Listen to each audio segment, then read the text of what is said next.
आवाज़ सबको जा रही है ना क्लियर?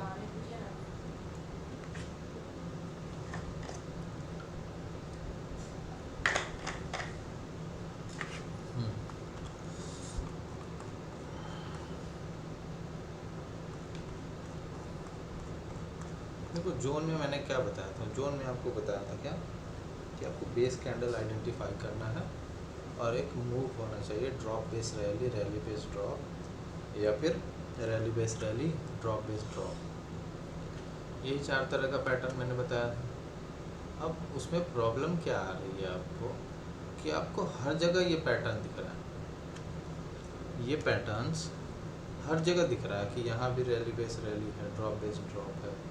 तो आखिर लेना कहाँ चाहिए, आखिर हमें लेना कहाँ चाहिए? तो आपको ना 3-4 पॉइंट आपको हमेशा याद रखना पड़ेगा। हमेशा क्या याद कर रखना पड़ेगा 3-4 पॉइंट में?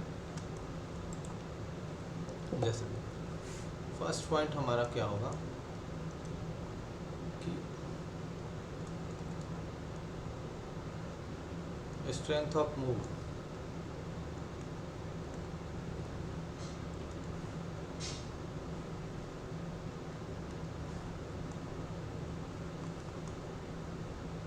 जो मूवमेंट है उसका स्ट्रेंथ होना चाहिए, जो भी मूवमेंट है, यानी शार्प गया शार्प आया, ठीक है, यानी कह सकते हैं इसको कि बिग कैंडल मिलना चाहिए, ठीक है। और दूसरा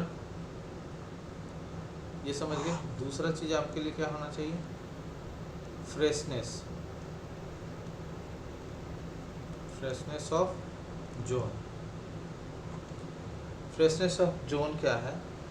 मीन्स अगर ये गया है फिर आया है और फिर यहाँ से आ गया तो ये जोन जो है अब फ्रेश नहीं रहा, ये एक बार टेस्ट कर लिया, ठीक है, लेकिन ये जोन अभी फ्रेश है। अब ये जैसे ही यहाँ आएगा तो ये जोन इसके लिए, इस प्राइस के लिए ये जोन अभी फ्रेश है, तो यहाँ से मूवमेंट आ सकता है। लेकिन जब ये तीसरे बार आएगा तो ये जोन जो मैंने बनाया था यहाँ टेस्ट कर लिया, तो ये तीसरे बार इसको टेस्ट करके फिर ऐसे नहीं भेजेगा। तीसरे बार क्या होगा,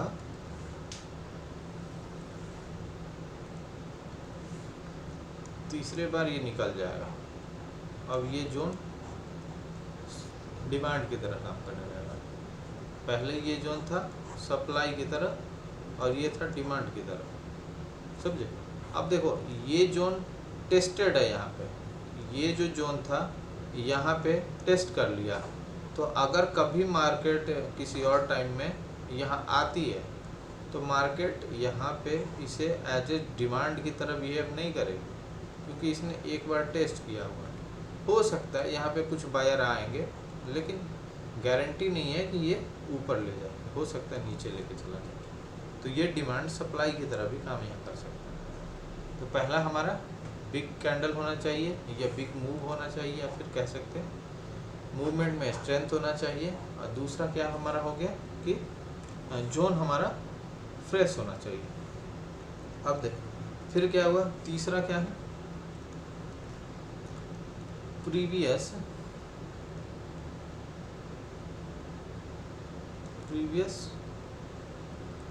स्विंग बोलो या फिर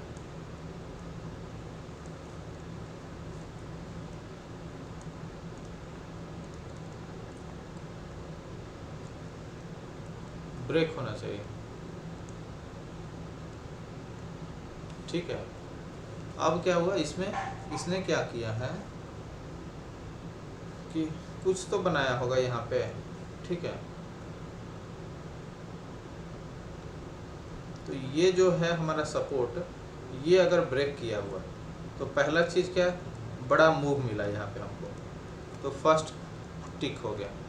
सेकंड चीज़ क्या, ये फ्रेश बना दिया, मतलब यहाँ पे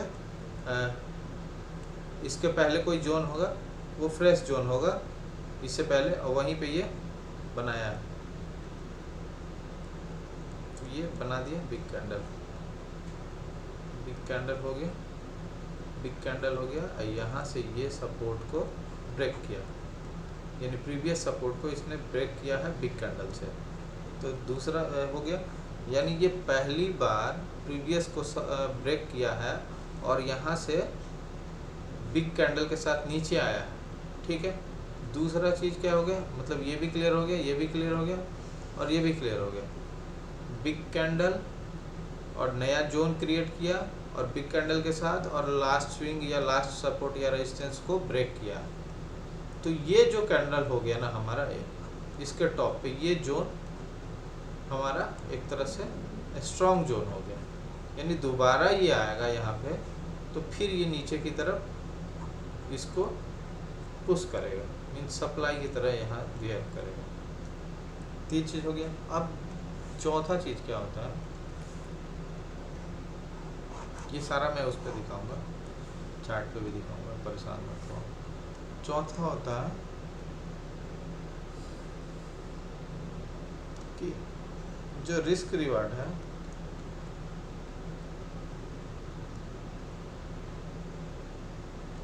जो आरआर रेशियो है वो मिनिमम होना चाहिए। मिनिमम कहने का मतलब कि ये नहीं कि 1:1 मिले, ये मिनिमम नहीं कहने का मतलब है कि मतलब हमारा रिस्क मिनिमम हो, रिस्क मिनिमम हो और रिवार्ड मैक्सिमम। देखो risk and reward, risk is to reward means risk हमारा ऊपर है और रिवार्ड हमारा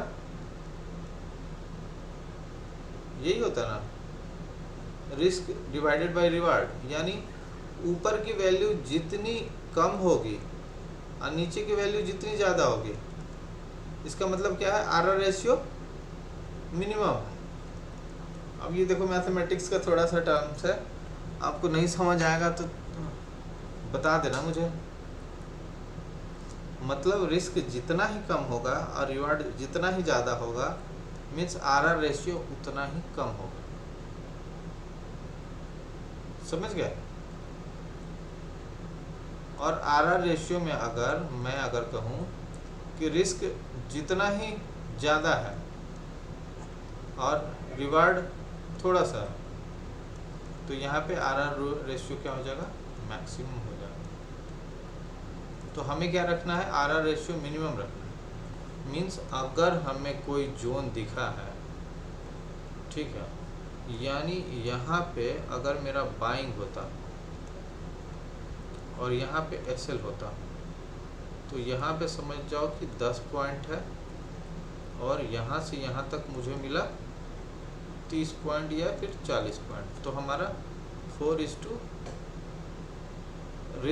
रिस्क कितना है 10 डिवाइडेड बाई रिवार्ड कितना है 30, या फिर कह सकते हैं 10 डिवाइडेड बाई 40, अगर मैं 40 ले रहा हूँ तो यानी 1:4, यहाँ 1/3।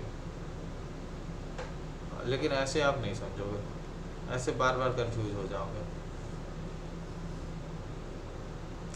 इसको ऐसे समझा देता हूँ, ऐसे समझ आ गया आपको या फिर मैं क्लियर करूँ। इसमें मिनिमम कौन है, एक बात बताओ, मैथ किसने पढ़ा है? आज मैं मैथ पूछता हूँ आप लोगों से, मतलब ये नहीं कि आप लोगों को वो दिखा रहा हूँ। 1/3 छोटा है कि 1/4 छोटा है? 1/4। सब बता रहे हैं कि कोई 1/3 भी बोल रहा है। 1/4 छोटा है। अच्छा 3/4 छोटा है कि 1/4 छोटा है? 1/4 होगा और 1/3 0.33 होगा। हाँ?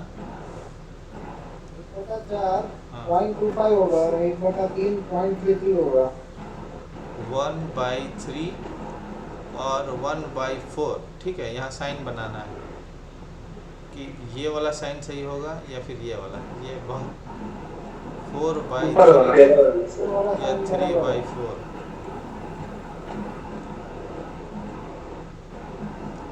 हाँ, इसमें ऊपर वाला होगा, ये बड़ा होगा, ठीक है। और इसमें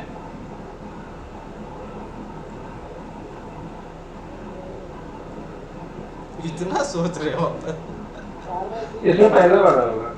ये बड़ा होगा। बताओ मैथमेटिक्स आप। दिमाग फ्रीज कर देता सर। अब इसमें देखो, अब आपको मैं एक और कंफ्यूज करता हूँ। 3/4 और 1/2, अब इसमें कौन बड़ा होगा? 1/2 1/2 होगा। ये बड़ा होगा पक्का? एक मिनट मैं भी देख लूँ।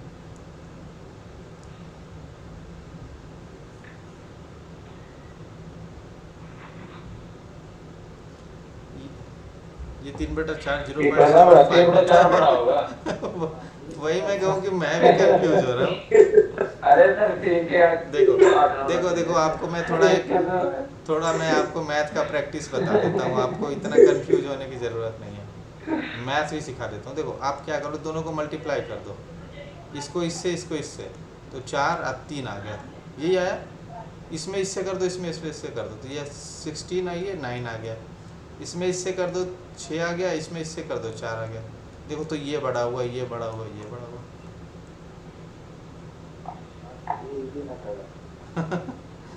आसान था ना?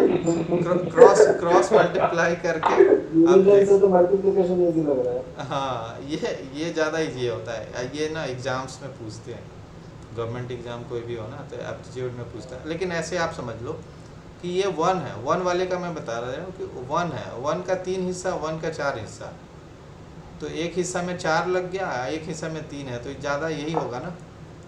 मतलब एक कोई बैंक लूटता है, उसमें 3 लोग हैं, एक में 4 लोग हैं, तो ज़्यादा हिस्सा इसमें मिल जाएगा ना।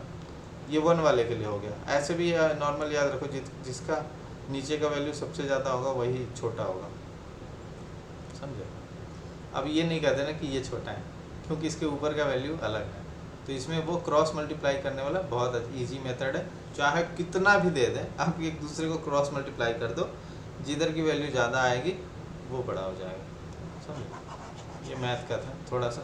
तो ये मैंने इसलिए बता दिया कि आपने पढ़ा है RR रेशियो।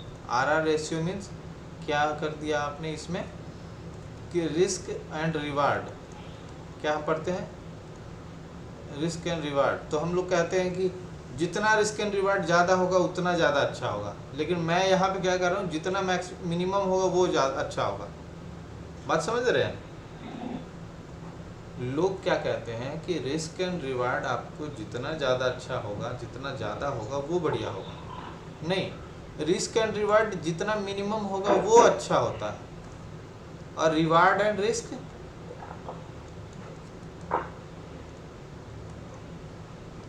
जितना ज़्यादा होगा वो अच्छा होगा, ठीक है? तो आप ये चीज़ कंफ्यूज मत हो ना, ये लाइन याद रखना।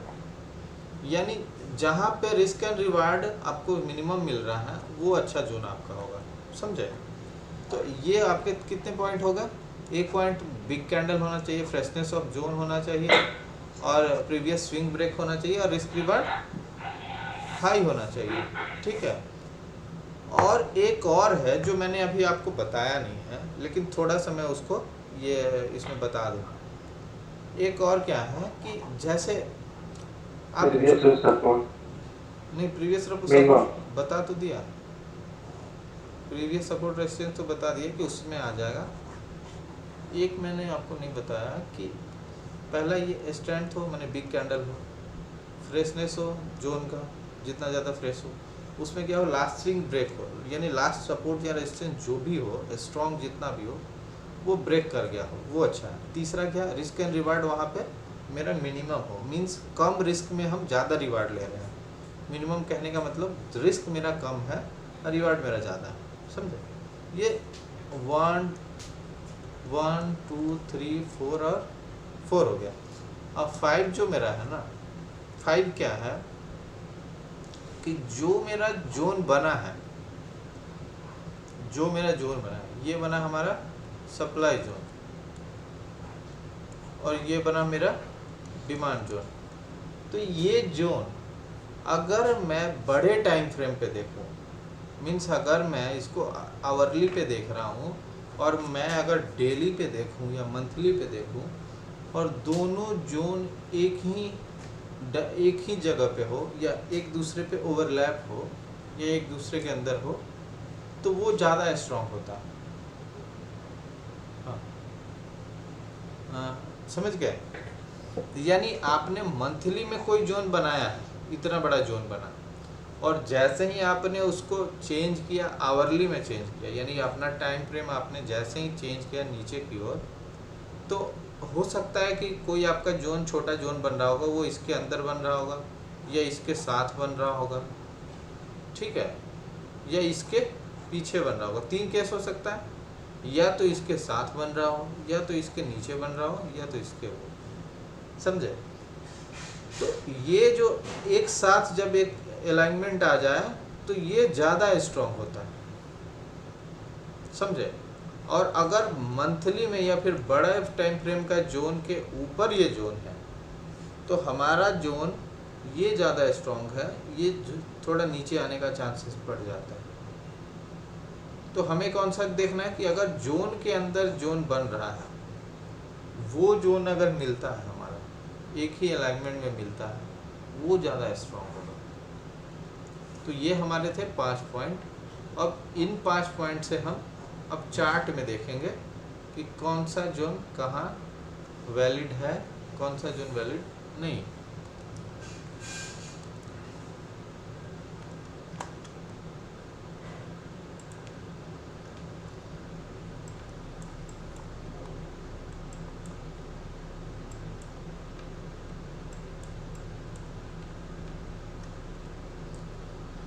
ये देख लो यहाँ पे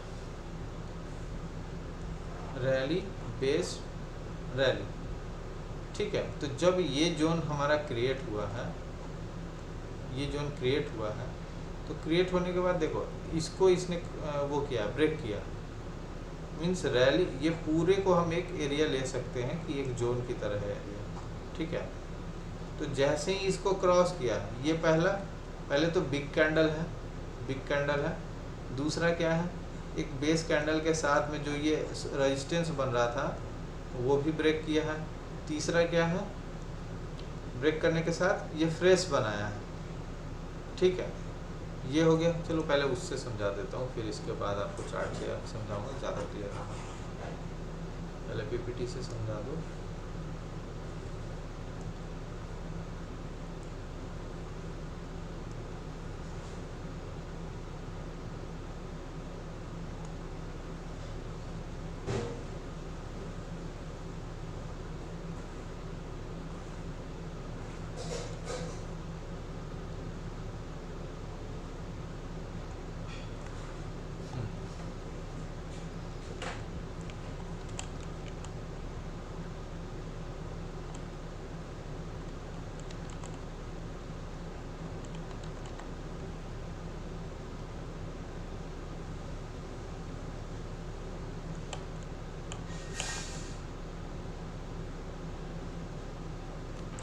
हाँ, यहाँ देखो,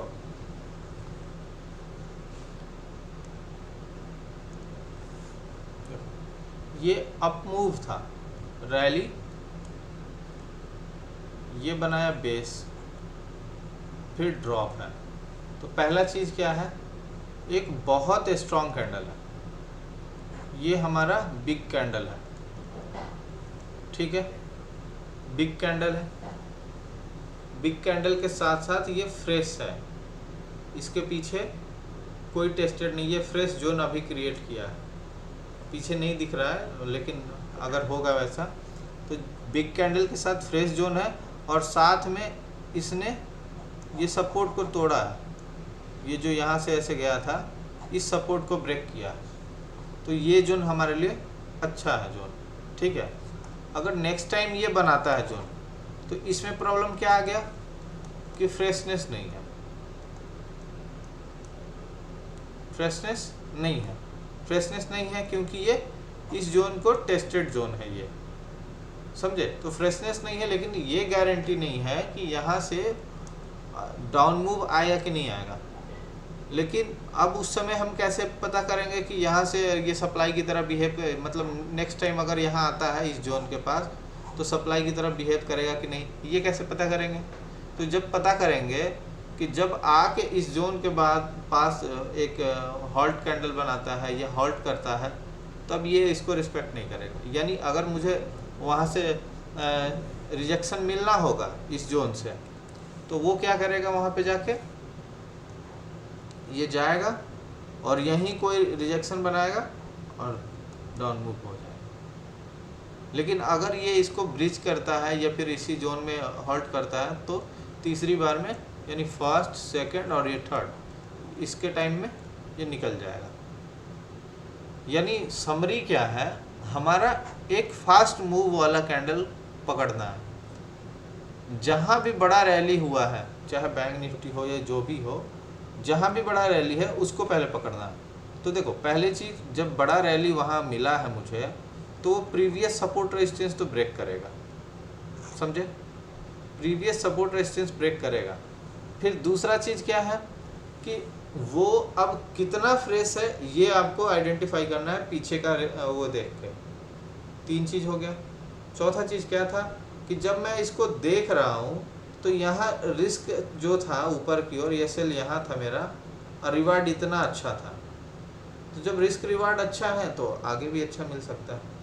अब ऐसा नहीं कि यहाँ से ड्रॉप मतलब रैली बेस्ड ड्रॉप बनाया है लेकिन रिस्क रिवार्ड फॉलो नहीं किया, यानी ये अच्छे से रिजेक्शन यहाँ नहीं मिला। तो जब रिजेक्शन नहीं मिला तो वो जोन हमारे लिए वैलिड जोन नहीं होगा या फिर पावर जोन नहीं होगा। इसको पावर जोन भी बोलते हैं।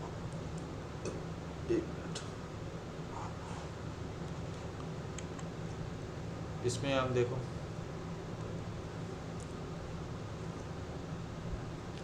ये देखो, ये जोन पावर जोन में नहीं आएगा, हमारा रिस्क रिवार्ड वैलिड नहीं है।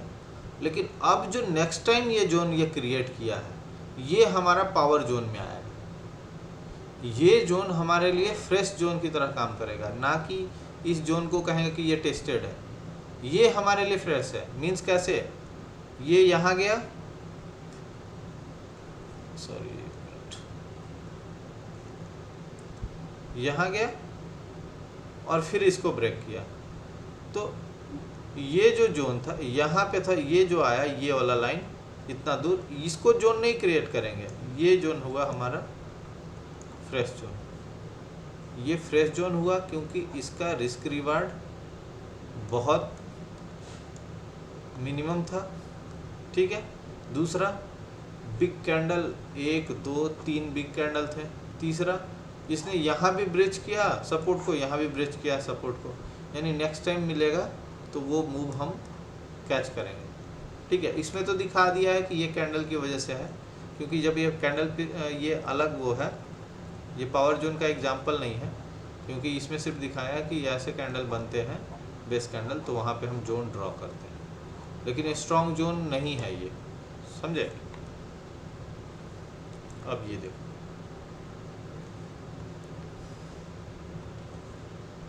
रैली बेस रैली का, तो पहले देखो यहाँ सपोर्ट पे यहाँ वो बनाया है, तो पहले बिग कैंडल है, ठीक है, और फ्रेश है। और दूसरा, रिस्क रिवार्ड इसका फेवरेबल है या मिनिमम है कह सकते हैं। तीसरा, इसके यहाँ पे जो बनाया था, मीन्स ऐसे जाके, तो इसका ये यहाँ पे रेजिस्टेंस ब्रेक किया, तो रेजिस्टेंस ब्रेक किया है, तो ये तीनों चीज़ हमारा फेवरेबल है, समझे। इसलिए इसको हम पावर जोन में रख सकते हैं। ये इस जोन जहाँ, ये जोन जहाँ भी मिलेगा इस जोन को हम ट्रेड कर सकते हैं, ठीक है। और टारगेट हमारा कहाँ होगा, टारगेट नेक्स्ट स्विंग होगा। ये तो आपको सबको पता है, पहले भी मैंने बताया था। ये देखो, ये स्ट्रॉन्ग कैंडल है, स्ट्रॉन्ग कैंडल के साथ इसने एक रेजिस्टेंस को ब्रेक किया है यहाँ पे, और ब्रेक किया है। ब्रेक करने के बाद यहाँ रिस्क रिवार्ड बहुत अच्छा था, बहुत छोटे रिस्क में हम इतना बड़ा रिवार्ड कैच कर सकते थे। फिर आया है ये जोन, यहाँ पे जब दोबारा आया है तो इस जोन को, पावर जोन को बहुत अच्छे से ये फॉलो किया, और फर्स्ट टारगेट हम यहाँ पे लेके निकल जाएंगे। मतलब ये जोन हमने आइडेंटिफाई किया। देखो, ये चीज़ समझने की कोशिश करो, हम पावर जोन आइडेंटिफाई कर रहे हैं। पावर जोन हमने आइडेंटिफाई किया और रेडी हो गया ना कि नेक्स्ट टाइम उस जोन पे आएगा तो हम वहाँ पे ट्रेड करेंगे, समझे। तो पावर जोन आइडेंटिफाई करने के लिए हमने बताया है वो सारा चीज़। अब पावर जोन जहाँ पे जाके एंड हुआ था वहाँ तक मेरा टारगेट होगा, यानी ये पावर जोन अगर मैंने आइडेंटिफाई किया है तो इसका यहाँ पे जाके एंड हुआ है, तो यहाँ पे अगर मैं दोबारा अगर एंट्री यहाँ लेता हूँ या फर्स्ट बार मेरी एंट्री यहाँ पे है तो ये यहाँ तक टारगेट मेरा होगा, ठीक है।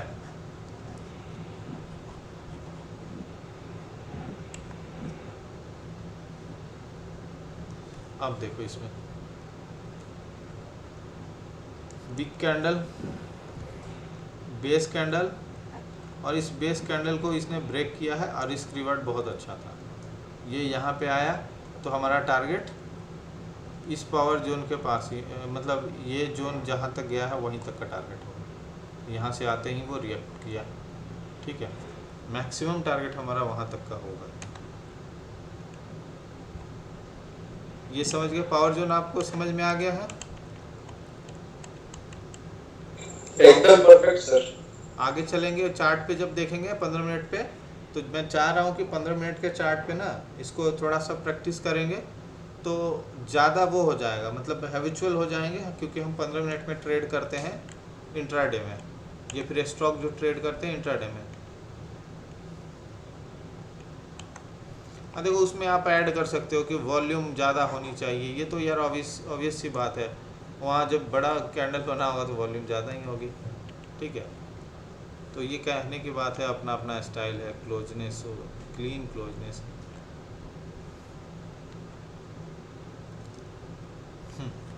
ये देखो, ये शायद मैंने उस दिन बताया था या नहीं, ये मुझे नहीं याद है। चलो ये देखो, स्ट्रॉन्गेस्ट क्या है, जिसने यहाँ हॉल्ट किया और डायरेक्ट मूव दिया, मीन्स ये नहीं कि यहाँ आया फिर रिट्रेस हुआ, फिर यहाँ आया फिर रिट्रेस हुआ, फिर यहाँ आया फिर रिट्रेस हुआ, ऐसा नहीं। जैसे इसमें हुआ है, आया है रिट्रेस हुआ, फिर आया फिर रिट्रेस हुआ, फिर आया।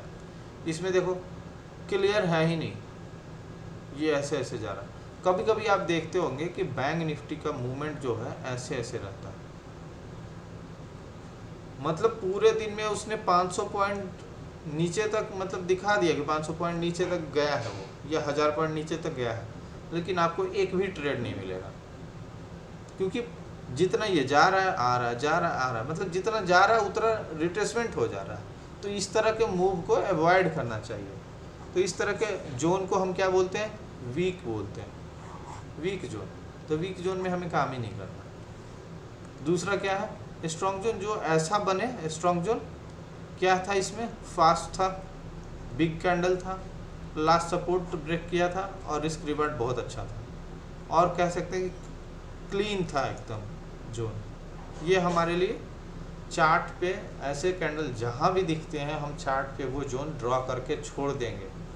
नेक्स्ट टाइम वेट करेंगे अगर उस जोन के पास आता है, अगर ये फ्रेश जोन है तब, ये नहीं कि नेक्स्ट टाइम ये आ गया फिर भी मैं उस जोन को चार्ट पे छोड़ा हुआ है।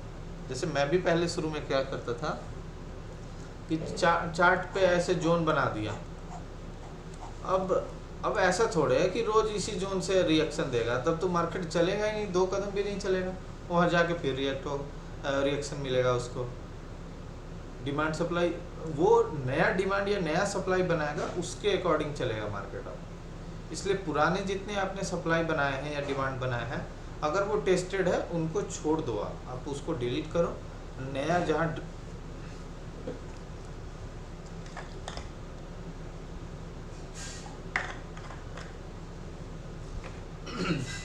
नया जहाँ पे सप्लाई और डिमांड बना रहा है उसको मार्क करके रखो आप, समझे?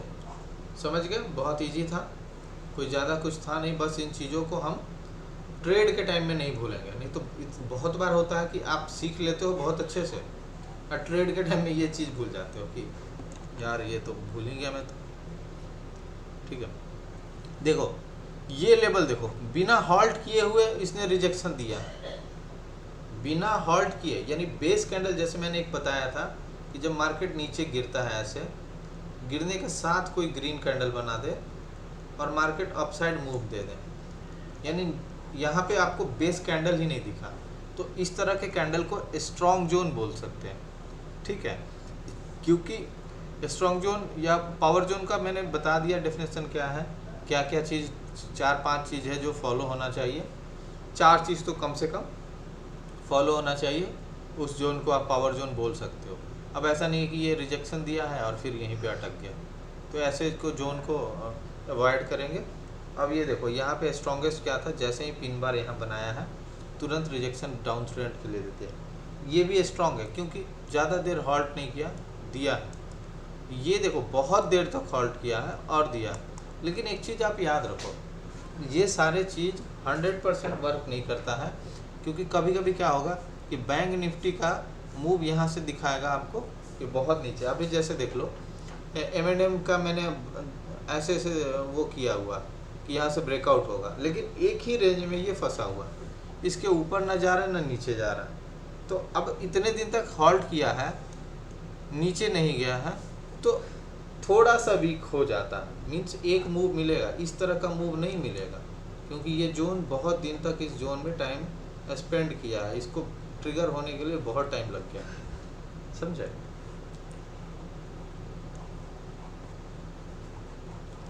अब इसमें एक चीज़ और है, बहुत अच्छा चीज़ है, उसको आपको हमेशा याद रखना चाहिए।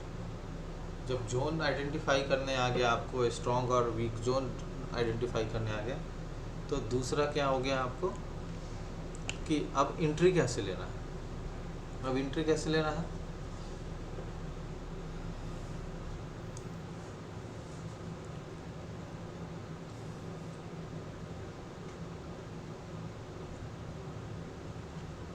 हाँ ये देखो इस वाले में क्या है कि जितना अच्छा स्ट्रॉन्ग जोन होगा उतना बड़ा उसका टारगेट होगा, वीक जोन होगा छोटा टारगेट होगा। यानी फर्स्ट बार अगर फ्रेशनेस है तो ये इतना बड़ा टारगेट दे दिया, सेकंड बार जब ये आया उस जोन के पास तो थोड़ा छोटा देगा। मीन्स क्या होगा, ऐसे गया फिर आया यहाँ नीचे, फिर ऐसे गया थोड़ा सा नीचे, फिर ऐसे, तब तो ब्रेकआउट देगा, समझे। तो यही होता है। सप्लाई तो ये यहाँ भी किया है, यहाँ भी किया है, लेकिन अगर छोटे टाइम फ्रेम में आप जब देखोगे तो ये 2-3 बार दिखा देगा कि एक ही रेजिस्टेंस को 3 बार टच किया, ये 1 2 3 दिखा देगा। लेकिन अब बड़े टाइम फ्रेम में देखोगे तो यहाँ ऐसे दिखाएगा और ऐसे दिखाएगा, समझे। मीन्स एक बार रिएक्शन दिया है। तो जब हम 15 मिनट पे काम करेंगे या फिर आवरली पे ड्रॉ करेंगे तो ये देखो ऐसे आपको ये दिखेंगे कभी चार्ट। तो इन चीज़ों को आपको याद रखना है कि यहाँ पे अगर सप्लाई मिलता है तो चलो फर्स्ट है यहाँ, सेकंड यहाँ सप्लाई, ये फर्स्ट नहीं है, पहले कहीं मैंने सप्लाई देखा है, पहले यहाँ सप्लाई जोन बना लिया है, ठीक है, पहले एक बड़ा मूव पे सप्लाई जोन बना लिया, अब दोबारा यहाँ आया तो मैंने इसको ट्रेड किया डाउन ट्रेंड के लिए, ठीक है। तो हो सकता है कि यहाँ तक टारगेट ना आके थोड़ा सा नीचे से ये निकल जाए, लेकिन जब दोबारा तीसरा बार मतलब फर्स्ट यहाँ बनाया, फर्स्ट सेकंड बार जब आया तो अब यहाँ पे हम उस इतना ही टारगेट का वेट नहीं करेंगे, निकल जाएगा पहले, या कोशिश करेंगे कि सेकंड या थर्ड में एंट्री ही ना ले। कम से कम एक जोन बना है तो 1-2 के बाद तीसरे में हम कोशिश भी नहीं करेंगे, क्योंकि तीसरा हमारा वीक हो गया होगा, वो निकल जाएगा।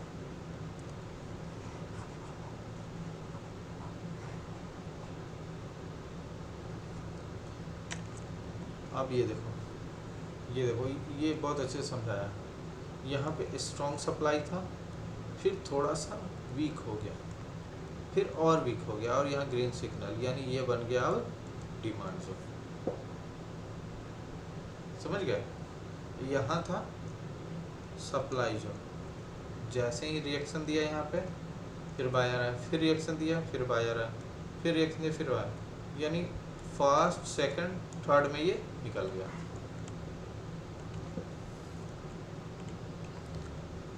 बस आज के लिए इतना ही रखते हैं। जोन आपका आज पूरा ख़त्म हो चुका है। अब चलते हैं आपको चार्ट पे।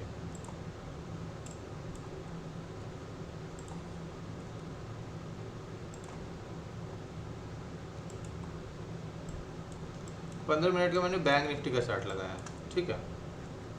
अब यहाँ पे यहाँ पे देखो आप, ये जोन हमारे लिए सप्लाई जोन स्ट्रॉन्ग है क्योंकि इसने लास्ट सपोर्ट को ब्रेक किया है, रैली, बेस और ड्रॉप का ये वो बनाया, और इसी जोन पे यहाँ आते ही इसने रिएक्शन दिया था। शायद कुछ लोगों ने ट्रेड भी किया था ना। यहाँ पे आया है, फिर हॉल्ट किया है, फिर नीचे गया, और ये जोन देखो, ये फ्रेश जोन था। पहला चीज़ क्या हुआ, फ्रेश जोन था। दूसरा चीज़ क्या हुआ, स्ट्रॉन्ग था। तीसरा क्या हुआ, इसका रिस्क रिवार्ड बहुत अच्छा था, यहाँ तक आरआर रेशियो बहुत अच्छा था, समझे। तो जब इन तीन कम से कम मेरा फॉलो हुआ, और क्या रह गया, फ्रेशनेस हो गया, बिग कैंडल हो गया, रिस्क रिवार्ड हो गया, और अलाइनमेंट जो है, अलाइनमेंट की तो अब यहाँ पे हम 15 मिनट पे देखेंगे नहीं, वो बाद में जब हम बना के देखेंगे उस समय पता चलेगा कि ये। अब देखो एक चीज़ याद रखो, जब अब ये जोन हमने यहाँ ट्रेड कर लिया है, हमने यहाँ पे जोन ये ट्रेड कर लिया, इस जोन को यहाँ पे हमने ट्रेड कर लिया फर्स्ट मूव में। सेकंड मूव में यहाँ आएगा तो वेट करके निकल जाएगा। इन सब फिगर को और चार्ट को दोनों को एक साथ अपने दिमाग में वो करो, एक साथ दोनों को दिमाग में डालो, तब जाके आपको क्लियर होगा कि इन सब चीज़ों से कैसे ट्रेड हम करते हैं। ऐसा नहीं कि यहाँ ये फिर नया अब यहाँ कहोगे आपकी सर यहाँ भी जोन बना दिया फिर यहाँ ट्रेड कर लो। यार ये स्ट्रॉन्ग जोन नहीं है, इसका रिस्क रिवार्ड कम है, तो इसका जोन यहीं तक रिएक्ट करेगा फिर निकल जाएगा, फिर फंस जाओगे, रिस्क रिवार्ड आपको अच्छा नहीं मिला यहाँ पे। अब देखो इसके लिए दूसरा फ्रेश जोन कौन सा हो जाएगा, ये तो टेस्टेड हो गया, ये जोन को इसने टेस्ट कर लिया तो वीक हो गया आप ये।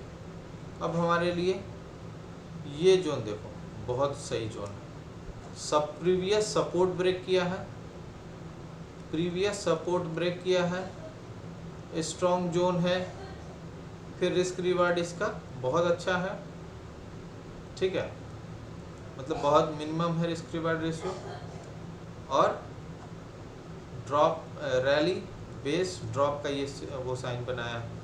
तो यहाँ पे क्या है, ये मूव हमारा इस जगह पे बन सकता है, यानी अगर ये यहाँ आएगा, यानी क्या हुआ, एक बार यहाँ आया, फिर यहाँ आया, फिर यहाँ आया, और अगली बार यहाँ आएगा तो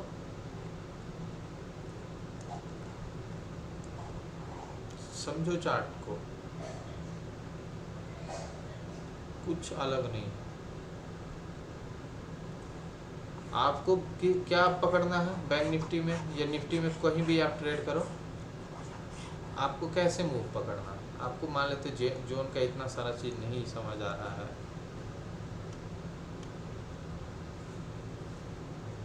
आपको ये मूव पकड़ना है, ये मूव पकड़ना है, ये मूव पकड़ना है, 3 यहाँ मिल गया। चलो आपको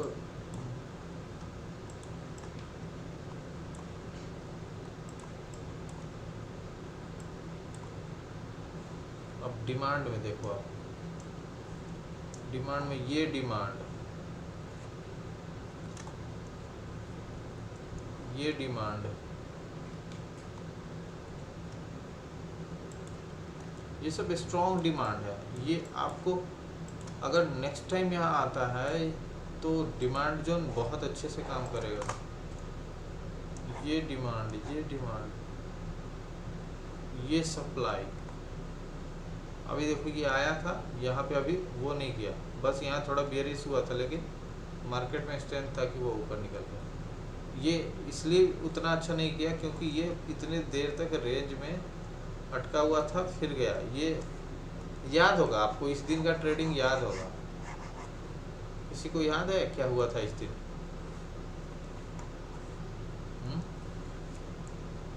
देखो ट्रेडिंग सेशन सिर्फ ट्रेड करने से नहीं होता है, उन चीज़ों को आपको ज़िंदगी भर याद करना पड़ेगा, नहीं तो 12 महीने में 12 तरीके का चार्ट बनाता है, 12 महीने में 365 तरीके का चार्ट बना देता है।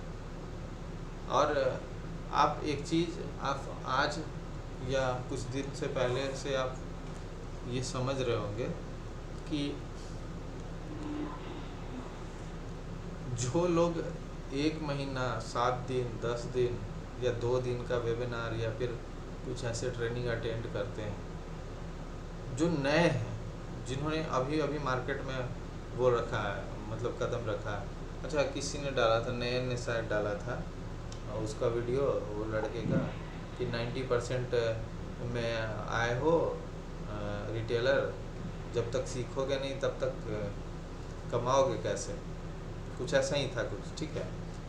तो अब जितने जो नए बिना सीखे आएंगे तो 10% वाले सीखे हुए सब लेके जाएंगे। हाँ, बिना सीखे आएंगे तो 10% वाले जो सीखे हुए हैं वो तो लेके जाएंगे, कैसे कमा पाओगे लाला, ऐसा ही था कुछ ना। तो अब सोचो, उसने या जिसने भी अगर पढ़ाने का वो किया हुआ है कि हाँ हम पढ़ाएंगे, आपको कोर्स देंगे, वीडियोस देंगे, ये करेंगे वो करेंगे, 7 दिन अगर कोई पढ़ाता है, आपको एक वीडियो दे देता है, और यहाँ बैंक निफ्टी में आप उसके वो पे ट्रेड करते हो, आपको लगता है कि उसके 7 दिन के पढ़ाए हुए से आपको फ़ायदा होगा? आप वहाँ कुछ और पढ़ के आओगे, मार्केट यहाँ कुछ और रिएक्ट करेगा, आपको नया कहानी दिखा देगा।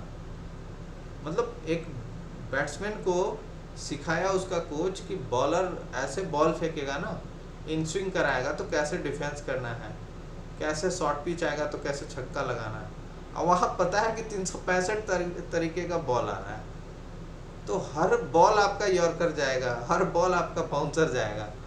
तो मुझे नहीं लगता है कि जितने भी अगर जो नए आए हैं, नए के लिए तो मैं खास करके कह रहा हूँ, नए जो भी अगर आप किसी का वीडियो, मैं ये नहीं कह रहा हूँ कि आप मेरा वीडियो या फिर मैं तो आपको ऐसे ही पढ़ा रहा हूँ, इसमें मुझे भी फ़ायदा है, आपको भी फ़ायदा है, मेरे से ज़्यादा आपको फ़ायदा है, मेरा कंटिन्यूटी बना रहता है, बस मैं हर सेकंड यूज करना चाहता हूँ अपने लाइफ का, ठीक है, यही मेरा एम है। तो आप सोच के देखो, जो अगर मैंने बता दिया आपको जोन, और नेक्स्ट डे आप जाओगे जोन अलग ऐसा बना देगा, वो रिएक्ट ही नहीं करेगा, आप फंस जाओगे।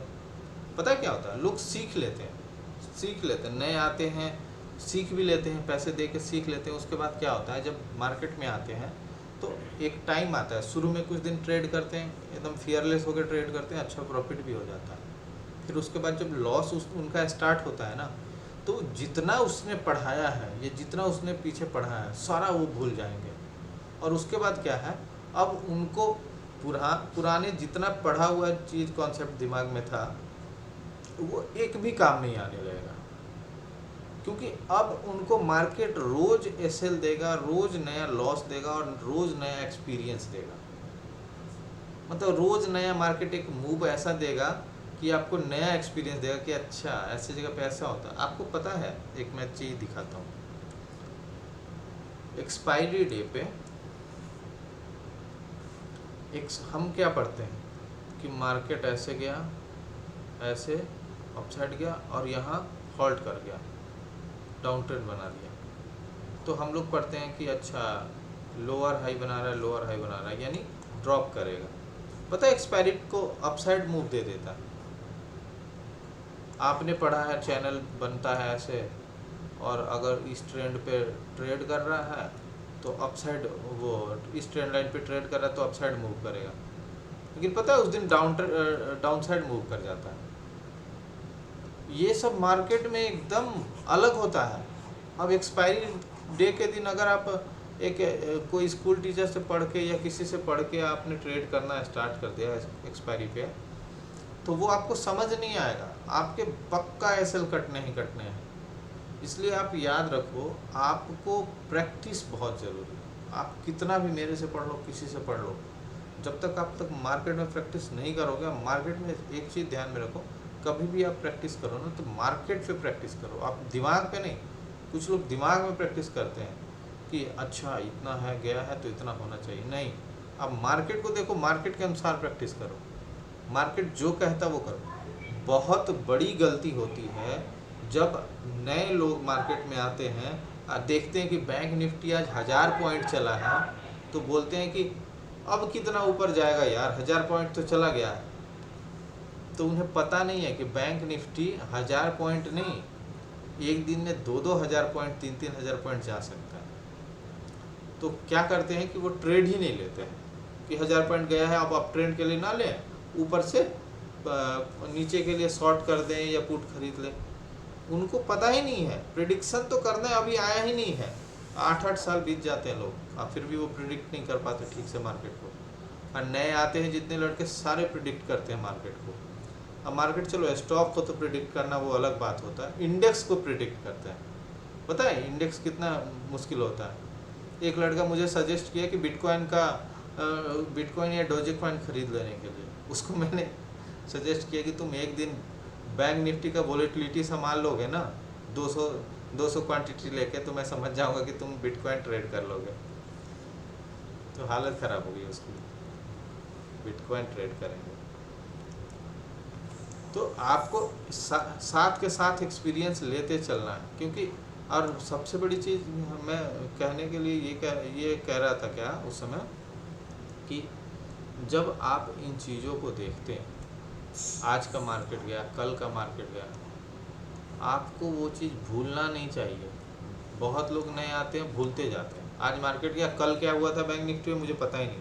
पता है डेट वाइज याद हो जाना चाहिए मार्केट आपको, कि कौन से डेट में बहुत बड़ा रैली हुआ था।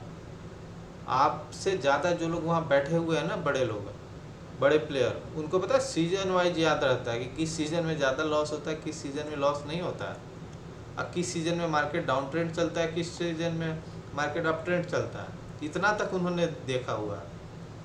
और हम लोग कुछ दिन से हैं, तो कम से कम डेली का आप चार्ट देखो, तो कोशिश करो। एक चीज़ होता है, वो मुझे अभी नहीं आ रहा है, अभी मैं शायद किसी को आया तो मुझे बता देना, मैं कर नहीं पा रहा हूँ। ऐसा होता है कि चार्ट को ना आप एक्सेल में ऐड कर सकते हो, चार्ट के पिक को, उसके लिंक को ऐड कर सकते हो। ऐसा होता है, मुझे याद नहीं आ रहा, वो गूगल ड्राइव के थ्रू होता है। कोई करता होगा तो बताना मुझे, ठीक है। जैसे चार्ट का आज मैंने जो भी मार्केट में देखा, उसको स्क्रीनशॉट ले लिया या फिर सेव कर लिया, और उसको ना जब एक्सेल पे मैं जब अपना जर्नल मेंटेन करूँगा, तो उसके लास्ट में उसको ऐड कर दूँगा। यानी कभी भी हम उसको खोल के देखेंगे तो जर्नल खोल के देख सकते हैं कि ये कहाँ पे उस दिन क्या हुआ था। और कोशिश करो, आपकी दिन में 2-3 एंट्री रहेगी ना, 2 एंट्री, तो उसमें बहुत अच्छे से दिखेगा कि आपने यहाँ एंट्री लिया था और यहाँ गलती कर दी आपने। लेकिन सोचो आपने एक दिन में 8-8 एंट्री ले ली, 5-5 एंट्री ले ली, तो ना तो आपसे जर्नल मेंटेन होगा, और ना तो आप उसको चार्ट पे दिखा पाओगे कि कहाँ एंट्री ली है आपने। अपने आप को उस तरह का बनाओ कि कोई आपसे पूछे कि आपको आज के किस लेवल पे एंट्री थी, और कितने पर आपने मतलब क्या सोचा था कि यहाँ एंट्री लिया। ऐसा नहीं कि रैंडम एंट्री आपकी है, कोई अगर सामने पूछ दे कि यहाँ क्या सोच के लिया था, तो आपको याद ही नहीं है कि यहाँ मैंने क्या सोचा। समझे, ये चीज़ अपने में बदलना पड़ेगा। तो आज के लिए तो यही तो